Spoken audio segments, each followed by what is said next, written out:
visiting here, and I want to thank the Northern Community College and the Greater City of Garden City for hosting this today. We're going to start off by a prayer, also by I'm sorry. Stand. One of these an attitude of prayer. Heavenly Father, thank you for being here today. Please bless our proceedings today.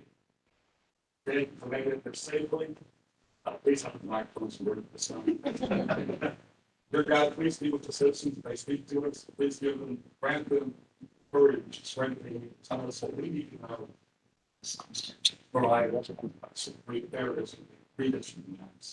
Dear God, please be with us throughout the day and recess. Safe travel on the house. With great name we pray. Amen. Please continue standing for the pledge of allegiance to my right and your left. I pledge allegiance to the flag of the United States of America and to the republic which stands one nation under God, indivisible, with liberty and justice for all. We want to thank you again. Being here, we're excited to hear from the public on your thoughts about your community. And we're giving you plenty of opportunities to speak. After the event, there will be several sign sheets if you want additional information. Again, this is a listening tour. Can you hear me better now? Yeah. Sorry about that. Again, this is a listening tour for the committee and the body to hear from you about what is important to you about your area that should be considered as we move through this process. I'd like to take a minute to introduce a few of our members. First of all, from the Senate, Senator Ty Masterson is not here. He's the Vice President of the Senate Redistricting Committee. I am Rick Over, the Chairman of the Redistricting Committee. Ranking members to my left, Sykes, is also on the Senate Redistricting Committee. Representative Croft will introduce his. Mr. Chairman, Mr. Croft, I'm the Chairman of the House Redistricting Committee. To my right is our Vice Chair, Representative Croft. And to his right is the ranking minority, which is Representative Tom Lewis. And then, okay, Mr. Chairman, I also need to recognize the House Speaker, Speaker Ron Lincoln, and the House Minority Leader, Representative Council. Most importantly, I'd like to acknowledge and thank you again for being here today. Very pleased with the nice citizens for having me Garden City. I'd like to give the opportunity for Minority Leader Sykes to say a few words.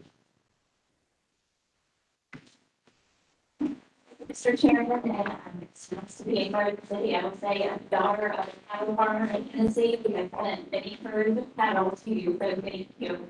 And this is only the first start on a process to redistricting. And that ultimate goal is to make sure our communities are connected and have a representation that you need to make good policies passed. So I look forward to engaging with you as we draw legal and fair maps.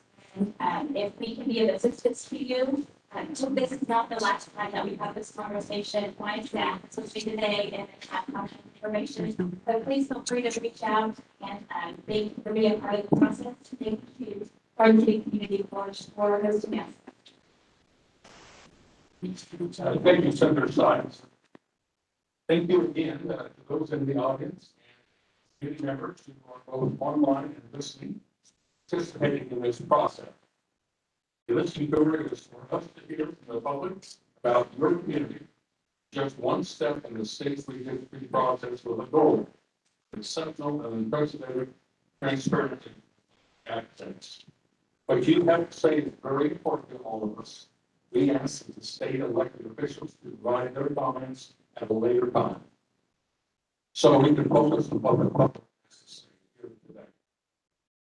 We are looking forward to becoming more familiar with your community, hearing what you have to say on things considered as we draw boundary lines and how we improve the process for the benefit of all involved. There was an online sign-in sheet We had a sign-up sheet here at the entrance for those wishing to speak to the committees.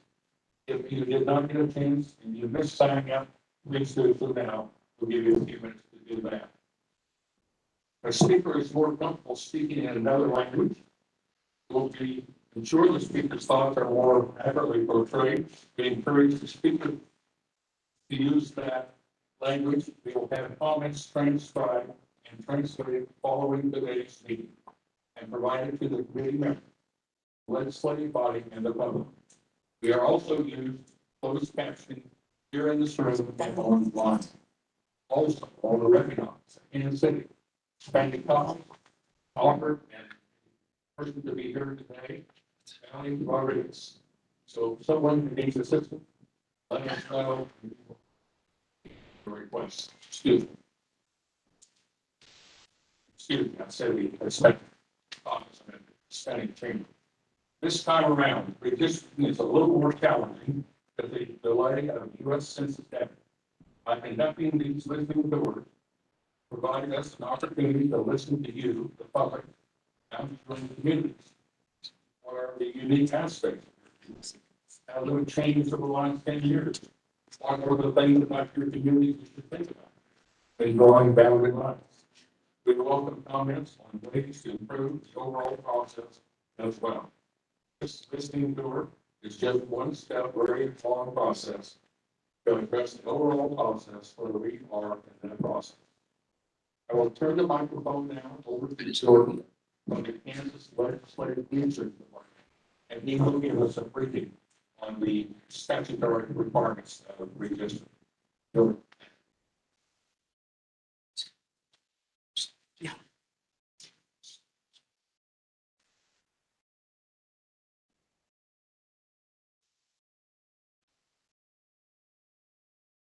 Thank you, Mr. Chairman. Senior Research Analyst with the Kansas Legislative Research Department. I'm our lead analyst on the redistricting team. This afternoon, I'll be providing an overview of the census process and the redistricting process. To start off with, some part of the census is constantly happening. Redistricting is part of that cycle. Federal law requires states have the opportunity to participate in census preparation, and states are required to participate to get census data for certain areas of the state. Working through the census data program, it provides states the opportunity to specify small geographic areas and then to receive population totals for those smaller areas. If we didn't participate in this program, we wouldn't get detailed information about the smaller geographic areas. States, I've already said that. States are required to participate through a nonpartisan entity, and in Kansas, it's through the Kansas Legislative Research Department. We've been working with the census in this cycle since 2015.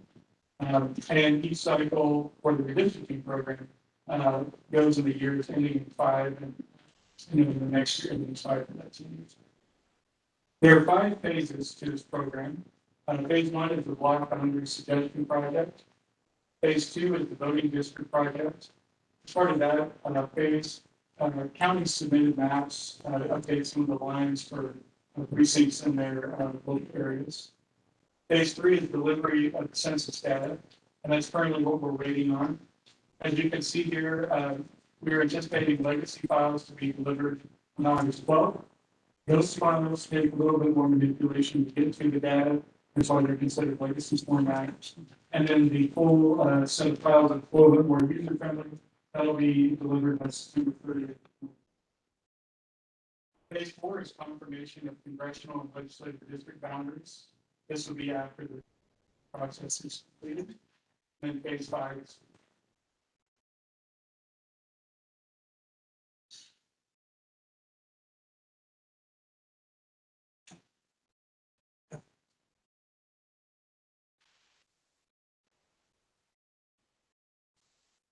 next, I'd like to speak a little bit about the 2020 portion. So on Census Day, of course, that's a point-in-time count for each state.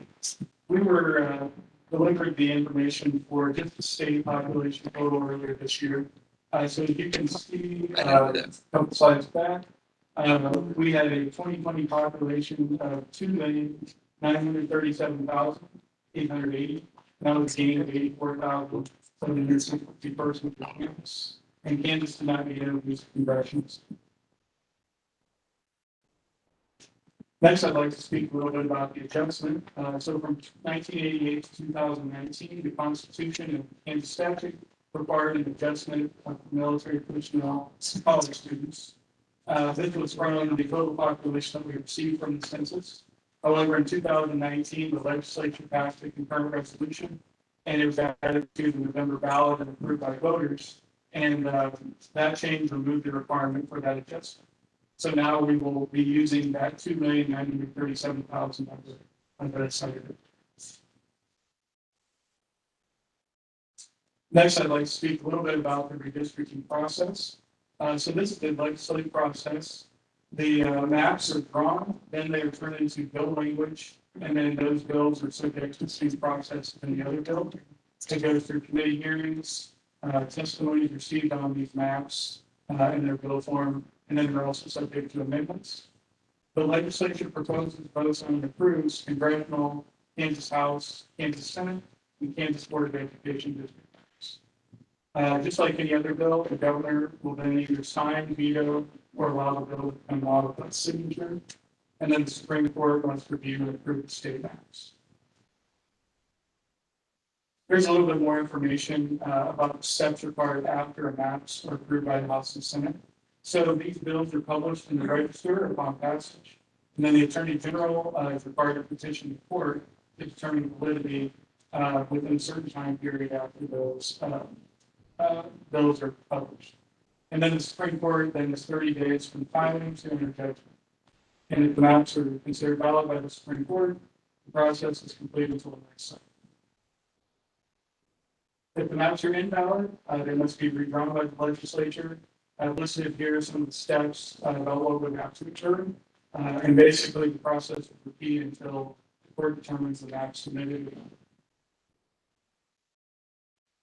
I'd also like to highlight some of the resources available on the KLRD website. So for each map that's subject to technical review, a number of reports are run. You can see an example here. The text is a little bit small, but just know that there are quite a few different reports that are run for each of these maps. And we have the 2012 plan still up on our website.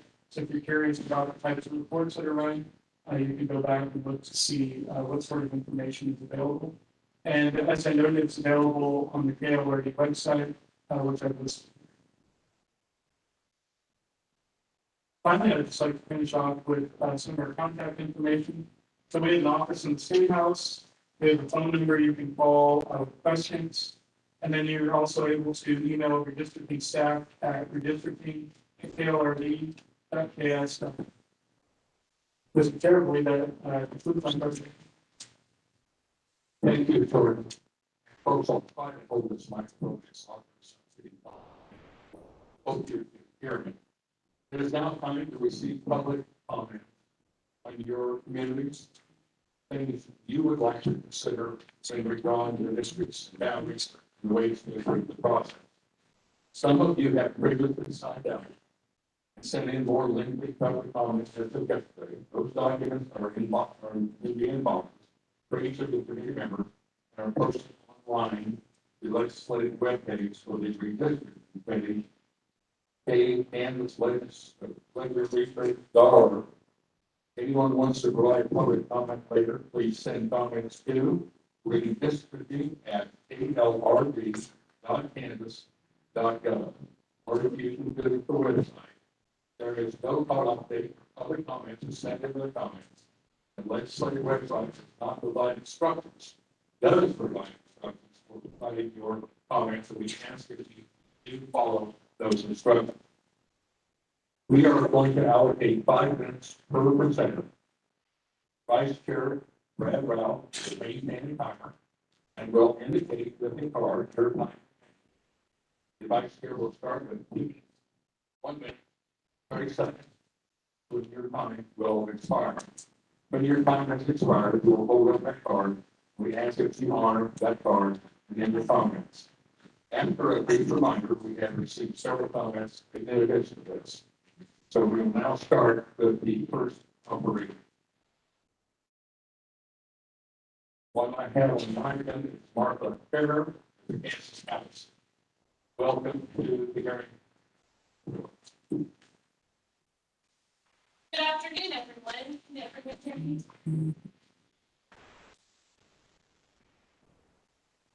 Members of the House and Senate Redistricting Committees, my name is Martha Terhart, and I'm the Southwest Advocate for Kansas Advocacy Center for Law and Justice, a nonprofit, nonpartisan organization who strongly believes that redistricting should be an unbiased and nonpartisan process that ensures every person has their vote counted.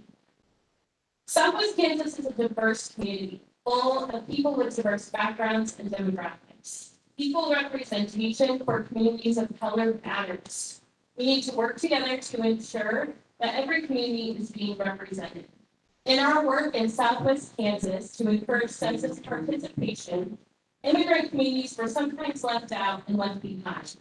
I urge you to make sure that does not happen again during redistricting. To ensure that no community is left out, continue making materials available in well-translated Spanish, and community meetings should be at times that are accessible to working people. Our city is a community full of working class individuals who deserve to have a time where they can attend and also provide their public comment. So let's make this process as transparent and accessible as possible. Thank you for your time and engagement today. I urge you to listen to as many people as you can and really consider the input you hear, especially from people whose life experiences may be different than your own. We are all Kansans, so let's make sure every vote has equal power. Thank you so much for your time. Thank you, Martha, for your. The next speaker I have on the agenda is Katie Eisenhower, Scott County Development Commission. Welcome to the hearing. Good afternoon. I come to you informally just as an attendee and see this process in action, and I signed in for the opportunity to speak to you. But with the Western Kansas is a very, very vital economic driver for our state. We are Kansas, we are values. And therefore, our goods have to be transported. The GDP that comes out of this area is significant, although that number is often debated, but it is significant. And we ask that if there's any way at all, the populace can somehow be recognized as a factor, not only factor. That makes it difficult. I know that. But if we can possibly extraordinary ways to redistrict, keep the economic impact, so I think that would go well for Western Kansas in an area that is known for living population, but we're trying our darndest to grow this area. And we need your help to do so. And that takes your very much. Thank you for your time. Thank you, Scott, for being here. We appreciate that. The next country is Joe Gonzalez, worked with the census. Joe, welcome to the hearing. Thank you. Good afternoon. I appreciate you coming to Washington, Canada. I'm a retired educator of 41 years. I also worked with the state 9 years in Foster Care. And recently I had just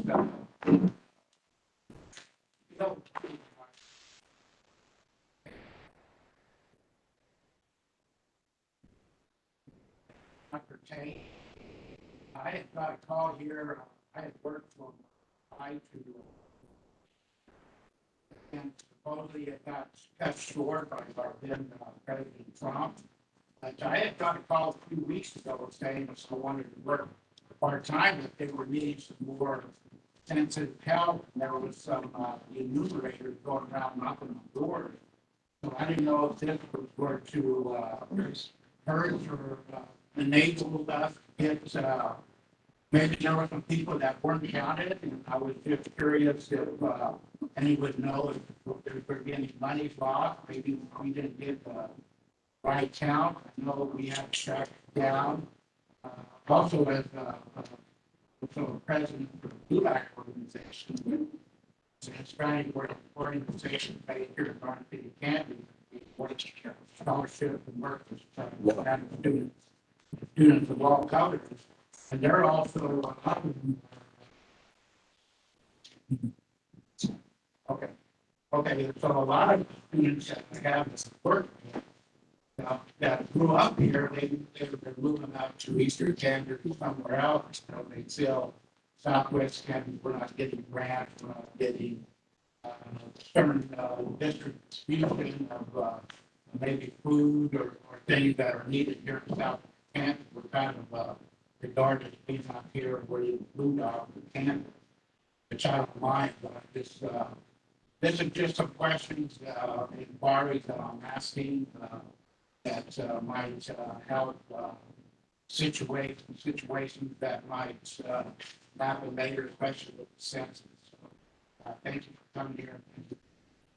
Thank you, Mr. Gonzalez, very much. That was a comment about the operation. I appreciate the fact that you are focusing on your community needs. Are there any other operations? If it's not, or is there any in attendance that would like to come forward and make any comments? Yes, sir. Please stand to the podium. Tell us your name and where you're from. Hi, everyone. Mr. Chair, members of the committee. Excuse me, what is your name? My name is Isidro Marino. And where are you from? I live in Garnes. That's it. I've been here since 2016. I'd like to say thank you for providing an opportunity for me to speak to you today on matter of great importance to all candidates. I recognize the limited time, so I will speak about why the redistricting process should be fair for all candidates regardless of who we are. Without detailed 2020 census data, I cannot make suggestions about the composition of their districts at this time. No one, including yourselves, has had an opportunity to see detailed census results and identify what changes are required to maintain equality of population in our districts. However, I can tell you about my community and why districts make a difference. Working class folks don't have the time to be going through bureaucratic red tape so that they won't intentionally participate civically in our government. Keeping my county and district together for purposes of representation should be fair and transparent. I ask that you follow this listening tour with additional allowable size and widely accessible opportunities for candidates to participate in this process after the census data and are available prior to the start of the 2022 session. That will enable you to learn from your constituents, identify our communities of interest, and fair representative districts. Thank you for your time today. I thank you for your presentation. Is there any other attendee or operator that would like to speak? Yes, please come forward.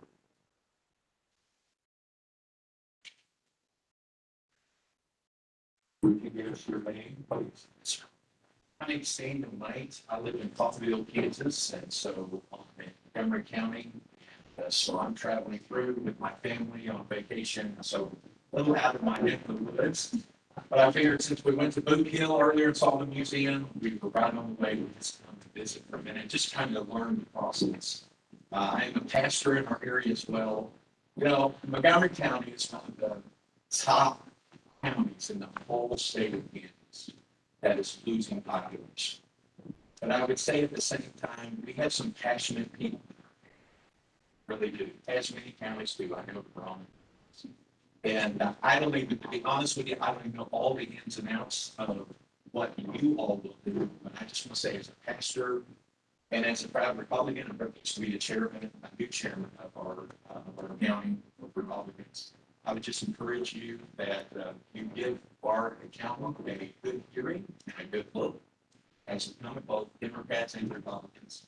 And we're thankful for the hard work. We're also one of the only counties, or actually the only county in the entire state that has two community colleges. And so for a county that has around 30 probably, what's that, 34,000, something with the new census data, probably around 30 to 32 there. I just asked you to consider those, and I thank you for your service. I'm just amazed that the founders of America, they did something pretty impressive, put some of these things together. Live in a great country, and I want to promote that. Thank you for a moment of just even being able to speak to you. God bless each and every one. Thank you for being here. We want to thank each and every one of you today for your input. All the things that you have provided.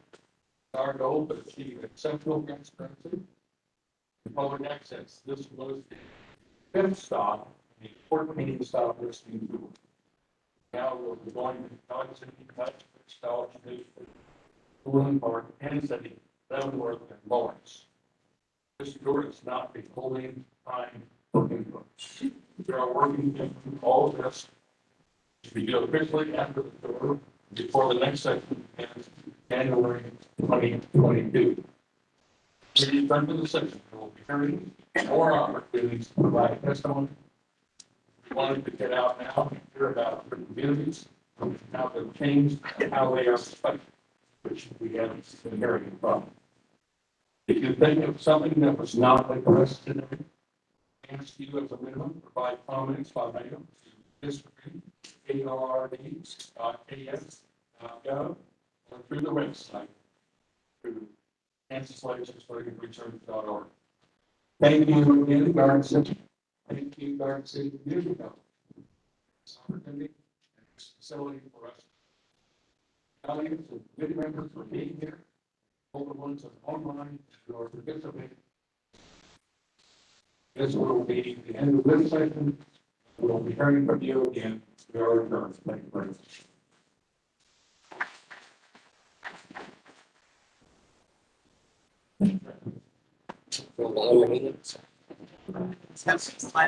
Sure.